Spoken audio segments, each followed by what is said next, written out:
नमस्कार दोस्तों, आज हम बात करेंगे शांति देवी, जिनको हम लुगड़ी देवी के नाम से भी जानते हैं। एक भारतीय महिला थी जिन्होंने अपने पिछले जीवन के यादों को क्लेम किया और पुनर्जन्म यानी रेनकार्नेशन के शोध की एक सब्जेक्ट बनी। The father of nation Mahatma Gandhi ji ने भी उनके दावों का समर्थन किया एवं इस पर जाँच के लिए कमीशन बैठाया। तो चलिए देखते हैं शांति देवी थी कौन।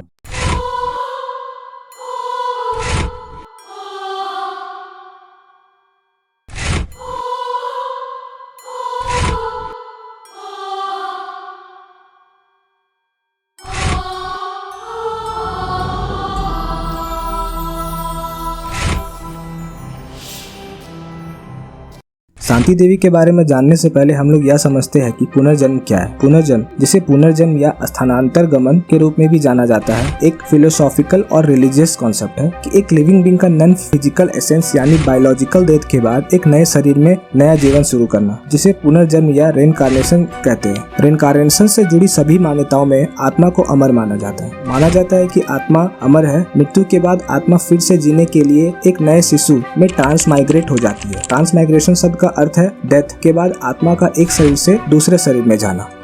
शांति देवी का जन्म 11 दिसंबर 1926 को दिल्ली में हुआ था। जब वह लगभग 4 वर्ष की थी, उसने अपने माता पिता को बताया कि उसका असली घर मथुरा में था, जहां उसका पति रहता था। दिल्ली में उसके घर से लगभग 145 किलोमीटर दूर। बोलना सीखने के कुछ ही समय बाद देवी ने अपने माता पिता को अपने पिछले जीवन की कहानियों के साथ एक ऐसे शहर में पहुंचाया जहां ना तो वह और ना ही उनके माता पिता पहले कभी गए थे। साधारण घटनाएं उस जीवन की यादों को ताजा कर देती है, जैसे भोजन करना जो उसे उन खाद्य पदार्थों की याद दिलाता है जिनका वह अपने पुराने दिनों में आनंद लेती थी, या कपड़े पहने हुए वह अपनी माँ को उन कपड़ों के बारे में बताती थी जो वह पहनती थी। देवी ने अंततः अपने माता पिता को सूचित किया कि उसका पिछला नाम लुगड़ी था और उसे लोग लुगड़ी देवी के नाम से जानते थे। और 1925 के अक्टूबर में एक बेटे को जन्म देने के तुरंत बाद उसका मृत्यु हो गई। उन्होंने अपने प्रसव पीड़ा और उसके द्वारा की जाने वाली शल्य चिकित्सा प्रक्रिया के बारे में भी उनको बताया।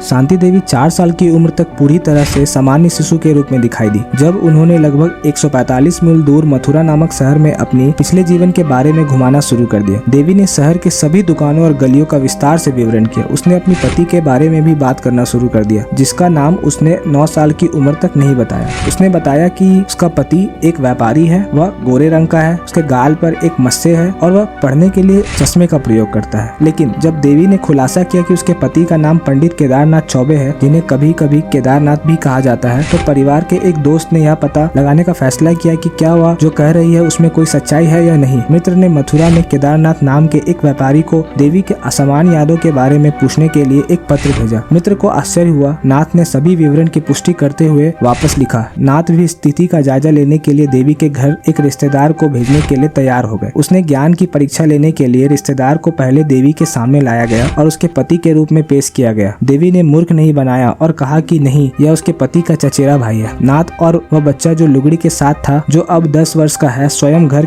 में प्रवेश कर गया। कथित तौर पर उन्हें देखकर देवी फुट फुट कर रोने लगी। नाथ ने देवी के साथ स्वयं बात करने का अनुरोध किया और अपनी स्वयं की स्वीकृति द्वारा दावा किया कि उसके प्रश्नों के लिए उन्होंने जो भी उत्तर दिया वह पूरी तरह से सटीक है। शांति ने केदारनाथ और उसके पुत्र के साथ कई दिन बिताए। इससे पहले कि उन्हें मथुरा लौटना पड़ा, उनके जाने से दुखी होकर उसने अपने माता पिता से उसे अपने पूर्व घर की यात्रा करने की विनती की। उसने वादा किया कि वह उन्हें सीधे अपने पुराने घर ले जा सकती है और शायद उन्हें और समझाने के लिए उसने समझाया कि उनके पास पैसे का एक बक्सा वहाँ दफन है। देवी के माता पिता मान गए। हालांकि कहानी ने महात्मा गांधी का ध्यान आकर्षित किया था। उनके पास शायद ही कोई विकल्प था। प्रसिद्ध भारतीय नेता आश्चर्यजनक मामले की जाँच के लिए एक आयोग का गठन किया और 1935 के नवम्बर में 1 दर्जन शोधकर्ता देवी और उनके माता पिता के साथ 3 घंटे की ट्रेन की सवारी में मथुरा में शामिल हुए। जैसा कि जांचकर्ताओं में से एक ने बताया, एक बार रेलवे स्टेशन से बाहर निकलते हुए लड़की को आगे की सीट पर बिठाया गया और हमारी गाड़ी अन्य सभी से आगे निकल गई। आवश्यक सावधानी बरती गई कि किसी भी पैदल यात्री को रास्ते में जाने की अनुमति नहीं दी जाए। चालक को निर्देश दिया गया था कि वह केवल लड़की द्वारा बताए गए मार्ग का अनुसरण करे, बिना इस बात की परवाह किए कि वह कहाँ गया है। निश्चित रूप से देवी को समूह को उस दिशा में निर्देशित करने में कोई समस्या नहीं थी जो उसने दावा किया था कि वह उसका पूर्व घर था। रास्ते में उसने विभिन्न सड़कों को देखा जो पहले पक्की नहीं थी और ऐसी इमारतों को उसने जिसने पिछले जीवन के दौरान नहीं थी। ड्राइवर ने पुष्टि की कि ये अवलोकन सही है। आयोग के एक सदस्य ने केदारनाथ के साथ घर की खोजबीन करते हुए उसके द्वारा बताए गए दफन खजाने के बारे में पूछा। शांति देवी तुरंत ऊपर की ओर दौड़ी और सीधे एक कमरे में एक कोने में चली गई, यह घोषणा करते हुए कि बॉक्स फर्श बोर्ड के नीचे छिपा हुआ है। केदारनाथ ने फर्श बोर्ड खोला और वास्तव में एक छोटा सा खजाना मिला, लेकिन वह खाली था। शांति देवी चौंक गई। शांति देवी ने छेद के अंदर देखना शुरू किया। निश्चित रूप से पैसे थे। केदारनाथ ने तब स्वीकार किया कि उसने पत्नी की मौत के बाद नकदी ली थी। देवी का मथुरा का पुनर्मिलन दौरा उसके पूर्व माता पिता के घर तक जारी रहा। जांचकर्ताओं में से एक ने लिखा, उसने न केवल इसे पहचाना बल्कि 50 से अधिक लोगों की भीड़ में अपने बूढ़े पिता और मां की पहचान करने में भी सक्षम थी। लड़की ने अपने माता पिता को गले लगा लिया, जो उसे देखते ही फुट फुट कर रोने लगे। हालांकि यह अधिक समय तक मथुरा में रहना चाहती थी, लेकिन देवी के वर्तमान माता पिता और जांचकर्ता जल्द ही दिल्ली वापस लौट गए। अगर आप शांति देवी के जीवन से जुड़ी और भी ज्यादा जानकारी चाहते हैं तो मैं आपको एक बुक सजेस्ट करता हूँ जिसका नाम है I have lived before the true story of the reincarnation of Shanti Devi. मैं इस बुक का लिंक डिस्क्रिप्शन बॉक्स में दे दूंगा।